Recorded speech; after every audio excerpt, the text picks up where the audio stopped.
Three service guys from 3 states come together to tear down 3 washers. Here is what they said.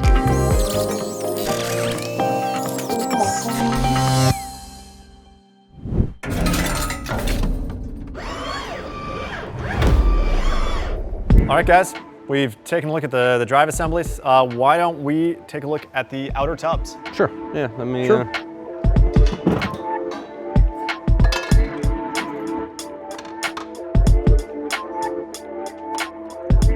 All right, on the side of the tub, they have it, this is all poured plastic, and they have it all molded for your suspension rods and everything on the side. Here is our port where the tube from the pressure switch goes to, so just simple press on. There was no clamp or anything that holds that on there, it's just a friction fit. So I have had them slip off in the past. And if it breaks, that tub's done. Yep, you're gonna need a tub replacement. Yeah, that tub, that breaks, it's done. Yeah. And then they also have just like wire restraints and everything working their way up the tub. And then obviously inside, so all plastic, not like it's real heavy duty or anything like that. So one thing that I do worry about when taking this stuff apart, and I did mention it earlier, cracking a tub. So that is definitely not going to happen when you're dealing with a porcelain coated steel tub. All right, Andy, let's talk about this next one. It's pretty self-explanatory. Big metal steel tub here with the bearing in it. It does also have a spot for your pressure switch hose. Removable. It is removable. Turn it. It's keyed in there. It pops right out. And there was a clamp on this one. Didn't just, and I had to pull pretty hard to get it off anyway. But plus it has the out of balance switch built in there. So again, night and day difference between these two and this. On my Maytag outer tub, plastic, same issue.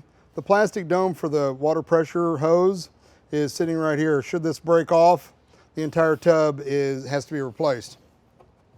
The only thing that is good and bad about the Maytag design is the water discharge comes out here. This is where the water drains from the tub, and there is a cover that's supposed to help any kind of a foreign object slip through it. The problem with that cover is it does get gummed up. And when it gets gummed up, it actually reduces the water flow rate to be able to leave the machine quickly. And so I have actually had to pull this apart and clean that out. Same thing with the GE is that it's plastic. Things love to stick to it. They get nasty. The worst thing I've ever seen is fabric softener, and there's something about fabric softener, bacteria and nasty stuff grows there, and it becomes a great big biological science experiment, and it stinks. It's disgusting. And you've never lived until you've had to scrape one of these out. That's one thing I don't notice on my tub here is I don't have any type of screen or any type of protector over top of where the drain gets attached. And quite frankly, I would rather have the design of the Speed Queen, because if something does go down and it gets into the pump, let's just say hypothetically, I can still pinch off that hose, service it, full tub of water, never have to move the machine and put it back together, then drain the water out. Yeah. Oh yeah. Yeah, you go ahead. Give that a squish, Andy.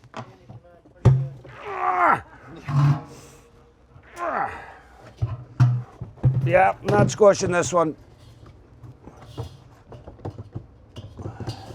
Yeah. Just about bounce it like a basketball. So why is the customer going to care about plastic versus metal tub at the end of the day? Longevity. It just boils down to longevity. I mean, it's going to last longer. It's going to hold up to the weight that you're putting it through. So when you design something with a weak point, that's going to be where it fails, obviously, and then buy a new washer. I think it's just common sense when you think plastic versus the steel. To me, it's just common sense. They don't make trucks out of plastic.